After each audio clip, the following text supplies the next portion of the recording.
وهنبدا من اول وجديد. هنبدا من اول وجديد، وكل اللي بيضايقك هعمله. مش هعمله كده هزار، لا هعمله بجد بمستندات. فاللي حصل بالظبط ان فجاه انا ما غلطتش، انا رايح اقدم الشكوى. بيقول لك شتم وشتم، تمام؟ اللي حصل بالظبط ان لقيت جواب جاي لي انا والولد دوت، انا رئيس النادي المجني عليا والولد قليل الادب اللي عمل اللي هو المتهم، احنا الاثنين جايين في جواب واحد لجلسه تحقيق. بس بفوق بعض الجماهير اللي بيقولوا جماهير الزمالك عشان بقول لك بيشتمهم، تمام؟ انا كل اللي قلته مع احترامي الشديد للجنه الانضباط. تاني، مع احترامي الشديد للجنه الانضباط.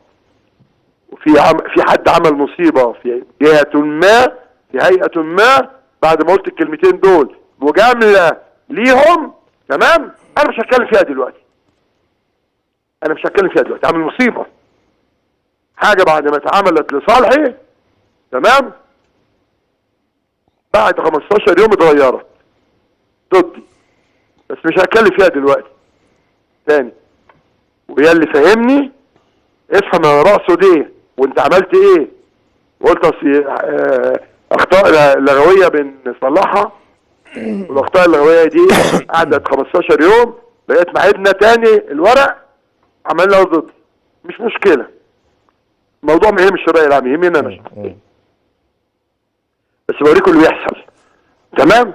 طيب، انا قلت السيد الاستاذ محمد عبده صالح، انت وانت في اللجنه بتاعه الانضباط اسمك السيد الاستاذ، مقامك الرفيع معالي المستشار محمد عبده صالح نائب رئيس محكمه النقض، وانت على المنصه الغاليه. وبعدين حضرتك واحنا معاونين نيابه يا سياده المستشار، احنا اللي عيننا معالي رئيس الجمهوريه. يعني انا يمكن سابقك بحوالي 10 12 سنه، اللي عيني قرار جمهوري من الرئيس محمد انور السادات، تمام؟ فمن فضل حضرتك ليك صور وصداقه مع الكابتن محمود الخطيب، وده مش عيب، ما انا ليا اصدقاء في القضاء، بس لما يكون ليا قضيه قدامهم بيتنحوا او انا بطلب حالتها، تمام؟ فحضرتك بشر في النهايه، حضرتك صديق ونزلنا الصور. وفي الانتخابات قعدت في اللجنه بتاع الفرز لغايه ما عرفت ان الخطيب كسب الانتخابات، تمام؟ وده حقك، ما انا ما اقدرش اقول ده مش حق، مش من حقك. وسيادتك كنت رئيس اللجنه القانونيه في النادي الاهلي، فقلت لسيادتك من فضلك منتهى الادب والاحترام، لان انا ما حدش يعلم قدر القضاء الا انا، لان انا استقلت من على المنصه لما رمسيس ده الله يرحمه في صباح الخير رسم قاضي حمار من على المنصه واستقيل، لان قضاة مصر ما يتعملش معاهم كده. ومشيت بقى وربنا كرمني وفي المحاماه، وانا سعيد ان انا محامي، مهنه من اعظم المهن برضه، تمام؟ فانا اللي دافعت. ولما عادل امام اهان القضاة ايامها في فيلم الافوكاتو وقال لهم انتوا بتهربوا من الضرايب وتاجروا في العمله، انا اللي اديت عادل امام سنه سجن. كان عادل امام نجم الجماهير، تمام؟ ما خفتش وطول عمري ما بخافش، تمام؟ فانا طلعت لسيادته قلت له حضرتك دلوقتي لو انت حكمت لصالح الولد كهرباء جماهير الزمالك هتشتمك، لو انت حكمت ضد كهرباء جماهير الاهلي هتشتمك على طول. فانقى بنفسك عن هذا المستنقع اللي اسمه لجنه الانضباط اللي عايزين يورطوك فيه، وانت اصلا قاضي جليل. لما اجي اكلمك برفع راسي عشان اعرف اكلمك لمنصاتك العاليه الغاليه، انا ما غلطتش فيه نهائي. فالراجل لانه محترم قد مش سالته فين الغلط ده يا اخوه اللي بتقول مرتضى غلط وشتمهم، انا عايز اعرف. انما هي البانه شغاله، يعني الجانهم شغاله، انما ايه لا ده ولسان طويل واحنا وراهم شغالين. تقول لي ايه الغلط اللي انا عملته؟ والخناقه دي كلها عشان مين؟ كلها عشان انا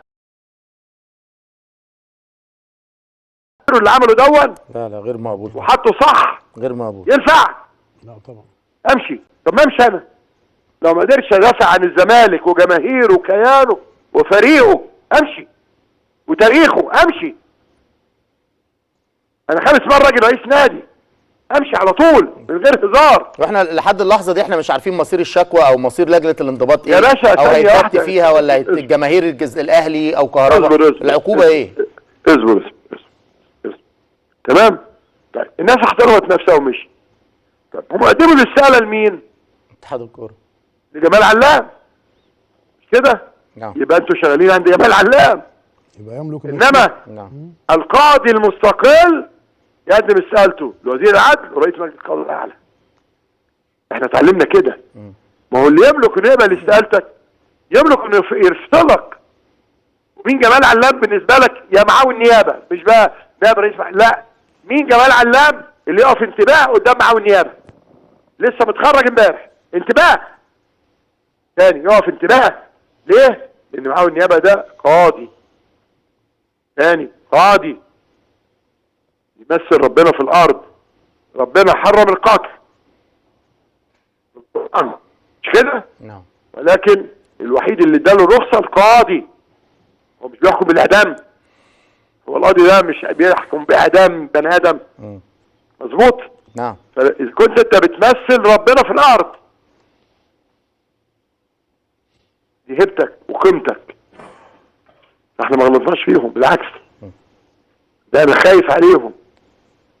وانا بقول لمصر كلها، هنفترض لجنه الانضباط دي اللي كلها قضاء اجلاء حكموا بوصف كهرباء لجريمته، ايه اللي هيحصل؟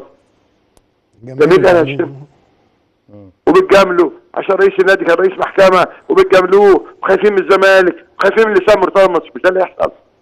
طب هيفترض بقى حكموا لصالح لصالح كهرباء، قال لك لا ما ايه الحركه دي؟ ما عملش حاجه.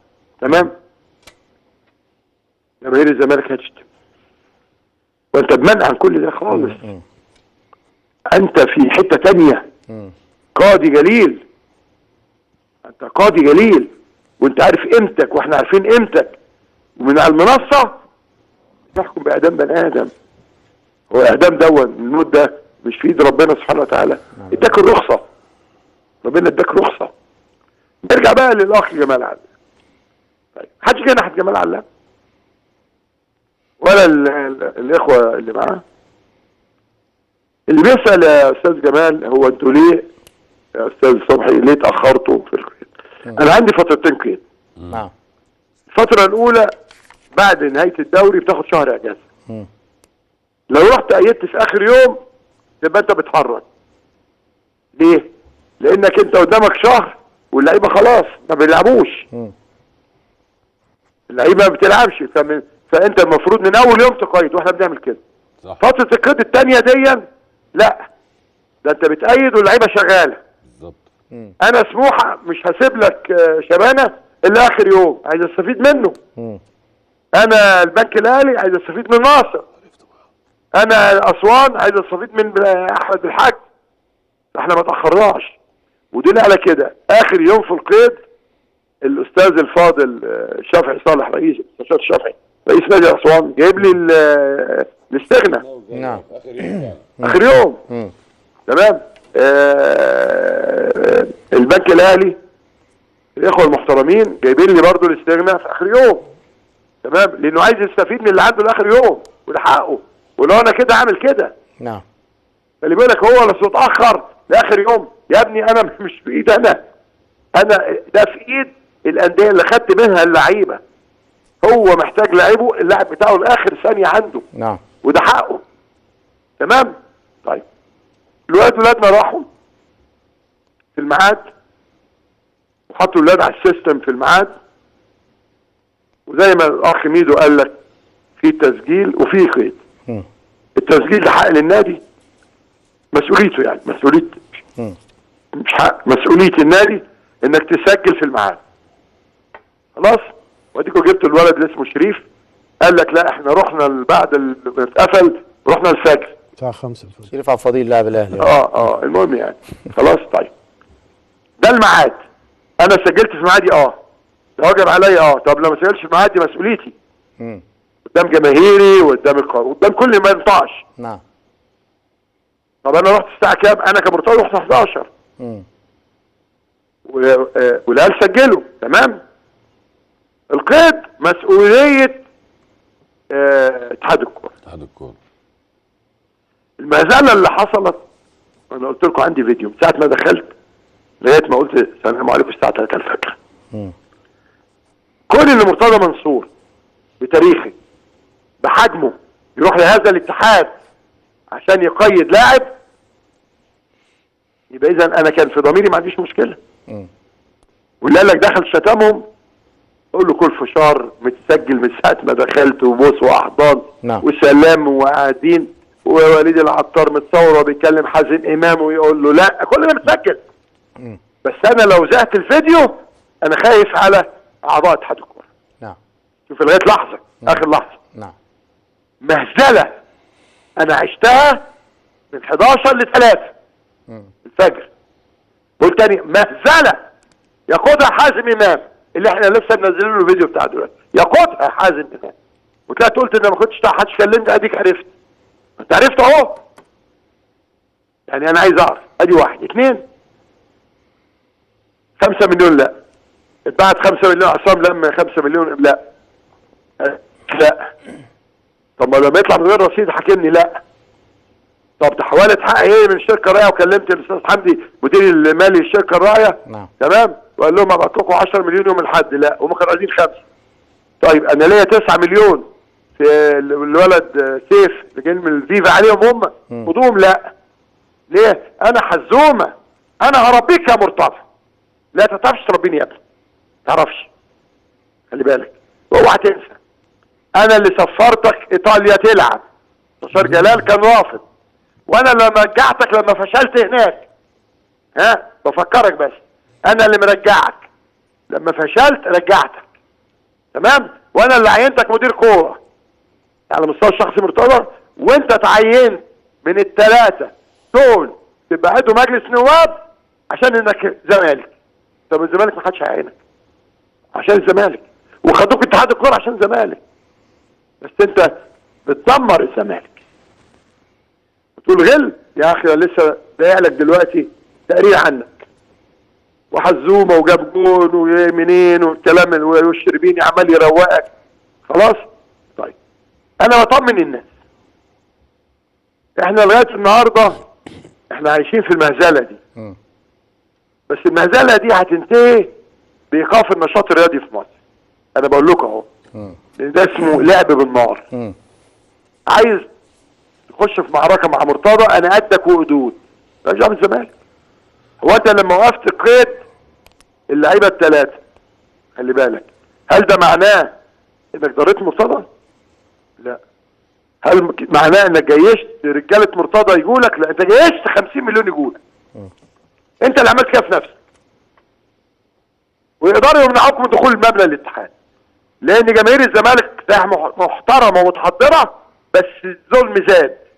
نعم. يعني زاد قوي قوي. وبعدين هو انت الاتحاد الدولي لما قالت لك ورقه ان الواد ده موقوف اللي هو كهربا عشان الاهلي تلعبه، تبعت جواب قول لهم لعبوه، وثلاثه مش موقوفين توقفهم؟ انا مش فاهم يا ابني. الايقاف ده عقوبه، عقوبه تاني، عقوبه لا تملك تعملها. اللي يوقف القيد ده الاتحاد الدولي. الاتحاد الدولي، مش انت. تاني مش انت. فانا مش هذيع الفيديو دلوقتي. تمام. عشان المسخره اللي فيه. طب حضرتك كنت لسه بتقول بس هتطمن جماهير الزمالك على حاجه في الملف ده. يا باشا هم هيتأيدوا. تمام. ان شاء الله. ليه؟ انا جايب 68 حاله. تاني التسجيل تم في الميعاد، والقيد تم بعد 4 ايام. نعم. ميدو عرض حالات زي دي امبارح. انا بقول لك اهو. هيتأيدوا. تاني هيتأيدوا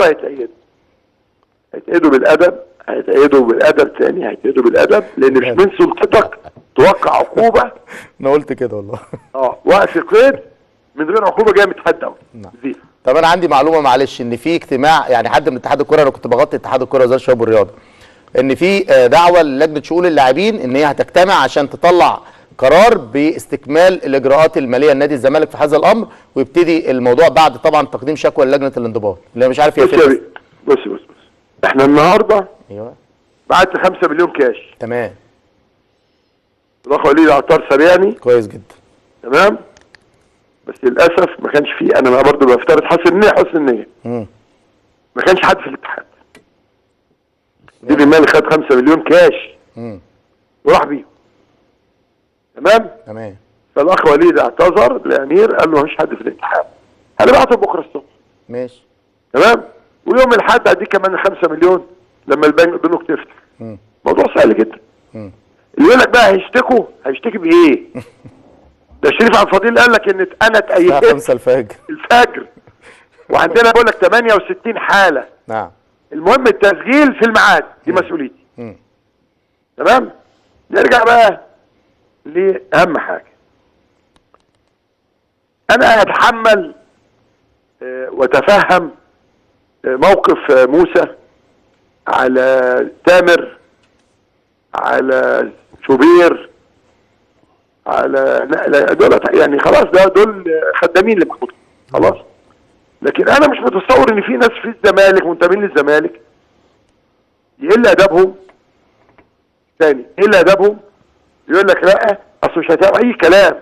ما انا شرحت اهو تاني، انا شرحت محدش غلط في حد.